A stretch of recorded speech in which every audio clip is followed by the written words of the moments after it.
Audience Khulna প্রকৌশল ও প্রযুক্তি বিশ্ববিদ্যালয়ে পঞ্চম ভর্তি কার্যক্রমের জন্য নোটিশ প্রকাশ করা হয়েছে। অর্থাৎ পঞ্চম নোটিশে প্রকাশ করা হয়েছে ইঞ্জিনিয়ারিং ও ইউআরপি ডিপার্টমেন্ট থেকে ডাকা হয়েছে 4001 থেকে 5000 পর্যন্ত।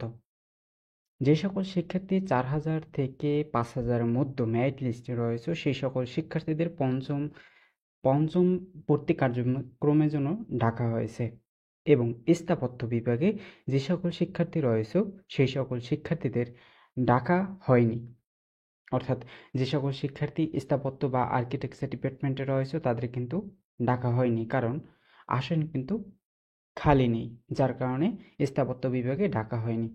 আর যারা সংরক্ষিত আসন অর্থাৎ পার্বত্য চট্টগ্রাম ও অন্যান্য মেধাক্রমে যারা রয়েছে তাদের ডাকা হয়েছে 15 থেকে 17 পর্যন্ত যারা রয়েছে সংরক্ষিত আসনে। অর্থাৎ যে সকল শিক্ষার্থী 5000 থেকে 4000 থেকে 5000 মেরিট লিস্টে রয়েছে তাদের ভর্তি কার্যক্রম অনুষ্ঠিত হবে। পঞ্চম ভর্তি কার্যক্রম অনুষ্ঠিত হবে 13 থেকে 13 তারিখ। পরীক্ষা অনুষ্ঠিত হবে, ভর্তি কার্যক্রম অনুষ্ঠিত হবে 13 তারিখ সকাল 9টা থেকে দুপুর 1টা পর্যন্ত। অবশ্যই তোমাদের এই টাইমের আগে তোমাদের কিন্তু অবশ্যই উপস্থিত থাকতে হবে।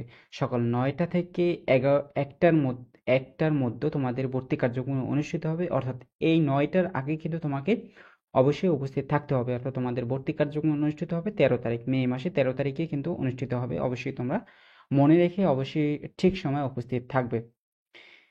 এবং আরও বলা হয়েছে উপরের নোটিশে, তবে আসন খালি থাকা সাপেক্ষে মেধাক্রম অনুসারে ভর্তি করা হবে।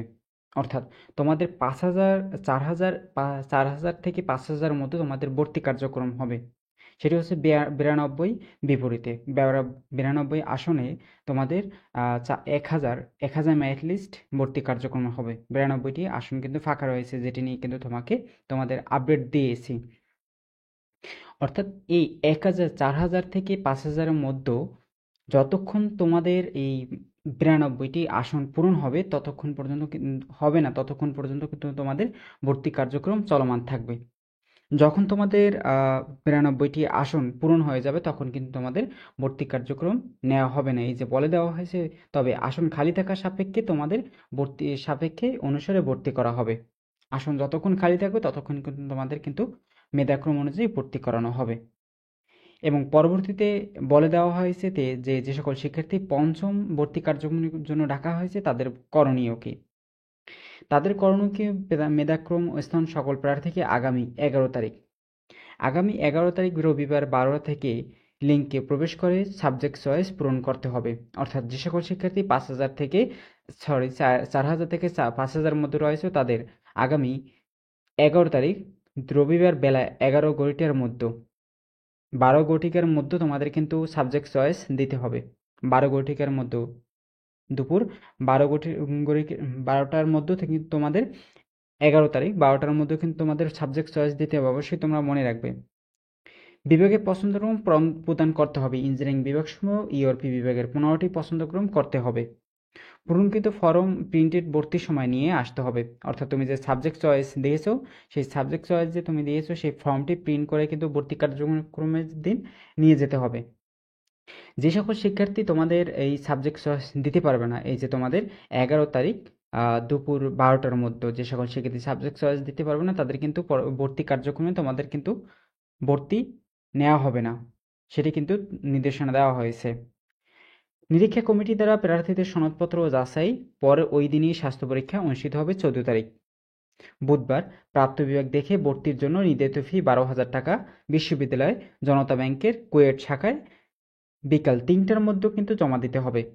অর্থাৎ যে সকল শিক্ষার্থী পঞ্চম ভর্তি কার্যক্রমে অনুষ্ঠিত হবে সেই সকল শিক্ষার্থীদের 13 তারিখ তোমাদের ভর্তি কার্যক্রম অনুষ্ঠিত হবে। 14 তারিখ বিকাল 3টার মধ্যে কিন্তু তোমাদের জনতা ব্যাংকের কুয়েট শাখায় তোমাদের 12,000 টাকা কিন্তু ফি জমা দিতে হবে। আর তোমাদের সাবজেক্ট চয়েস দিতে হবে মে মাসের 11 তারিখ, অর্থাৎ 11 তারিখ 12টার মধ্যে দুপুর 12টার মধ্যে কিন্তু তোমাদের অবশ্যই মনে রেখে তোমরা সাবজেক্ট চয়েস দিবে। এছাড়াও কোনো প্রার্থী স্বাস্থ্য পরীক্ষা শেষে একই দিনে কিন্তু 13 তারিখেও কিন্তু তোমরা ভর্তি ফি দিতে পারবে।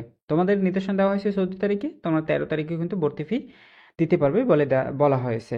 অর্থাৎ তোমাদের তোমাদের ভর্তি কার্যক্রমের জন্য কী কী নিয়ে যেতে হবে: এইচএসসি পরীক্ষার রেজিস্ট্রেশন কার্ড নিয়ে যেতে হবে, এসএসসি পরীক্ষার সনদপত্র নিয়ে যেতে হবে, এসএসসি পরীক্ষার মার্কশিট নিয়ে যেতে হবে, এসএসসি পরীক্ষার মার্কশিট নিয়ে যেতে হবে এবং এইচএসসি পরীক্ষার প্রশংসাপত্র মূল কপিটি নিয়ে যেতে হবে। সকল কিন্তু মূল কপি নিয়ে যেতে হবে, সকল। কোনো ফটোকপি নেওয়া কিন্তু হবে না। সকল কিন্তু যে যে যে তুমি কাগজপত্র বা ডকুমেন্টস দেবে সকল কিন্তু মেইন যে তোমাদের পেপারস রয়েছে সেটি কিন্তু তোমাকে প্রোভাইড করতে হবে। সদ্য 2 কপি পাসপোর্ট সাইজের রঙিন ছবি তোমাকে প্রোভাইড করতে হবে। ভর্তি পরীক্ষার প্রবেশপত্রটি তোমাদের প্রোভাইড করতে হবে। সংরক্ষিত আসনে যে সকল শিক্ষার্থী রয়েছে তাদের ক্ষেত্রে তোমাদের চেয়ারম্যান সার্টিফিকেট, অর্থাৎ তুমি যে উপজাতি রয়েছো সেই সার্টিফিকেট, এবং তুমি কোন স্কুল থেকে কোন কলেজ থেকে পড়ালেখা এইচএসসি পাস করেছো সেই সার্টিফিকেট তোমাকে অবশ্যই প্রোভাইড করতে হবে। পরবর্তী রয়েছে তোমাদের স্বাস্থ্য পরীক্ষায় কী কী তোমাদের রোগ ধরা পড়লে, যে অর্থাৎ যদি তোমার সমস্যা হয় তাহলে তোমাকে ভর্তি বাতিল করবে কী কী, সেটি বলা হয়েছে।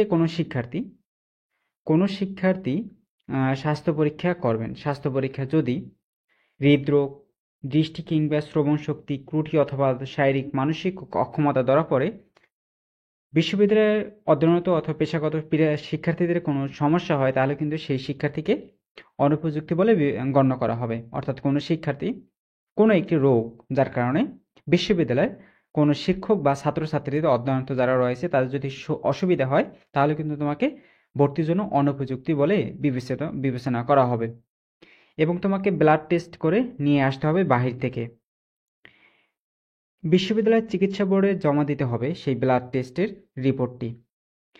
সিদ্ধান্ত অনুযায়ী মেডিকেল টেস্ট রিপোর্ট দাখিল করতে হবে তোমাদের যে তুমি যেখানে তোমার ভর্তি কার্যক্রম অনুষ্ঠিত হবে সেখানে কিন্তু তোমাকে সেই প্রোভাইড করতে হবে।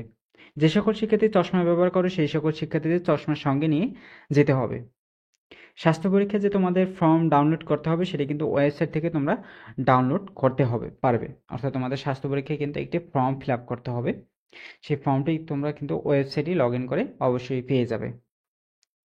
তো পরবর্তী তোমাদের কী কী নির্দেশনা দেওয়া হয়েছে, অর্থাৎ যে সকল শিক্ষার্থী পঞ্চম ভর্তি কার্যক্রমে অনুষ্ঠিত হবে তাদের প্রাপ্ত বিভাগ কে কোন সাবজেক্ট পেয়েছো সেটি কবে প্রকাশ করা হবে।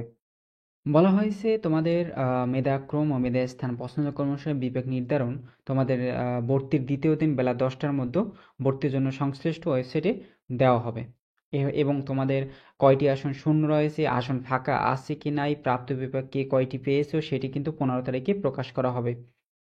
অবশ্যই তোমাকে প্রকাশ করা হবে। আসন খালি থাকা সাপেক্ষে ওরিয়েন্টেশনের পূর্ব দিন পর্যন্ত তোমাদের ভর্তি কার্যক্রম চলমান থাকবে। যে সকল শিক্ষার্থী তোমাদের ভর্তি বাতিল কারণে কোনো আসন শূন্য হলে সেটি কিন্তু অটো মাইগ্রেশন পদ্ধতিতে পূরণ করা হবে। যে সকল শিক্ষার্থী অটো মাইগ্রেশন বন্ধ করতে চাও তাহলে কিন্তু তোমাকে আবেদন করতে হবে। একবার কোনো শিক্ষার্থী অটো মাইগ্রেশন বন্ধ করলে দ্বিতীয়বার কিন্তু আর চালু করার সুযোগ থাকবে না। এই কিন্তু তোমাদের নির্দেশনা অবশ্যই দেওয়া হয়েছে। এই নির্দেশনা মোতাবেক তোমাদের কিন্তু অবশ্যই সব কিছু নির্দেশনা তোমাদের ভর্তি কার্যক্রম চলমান থাকবে।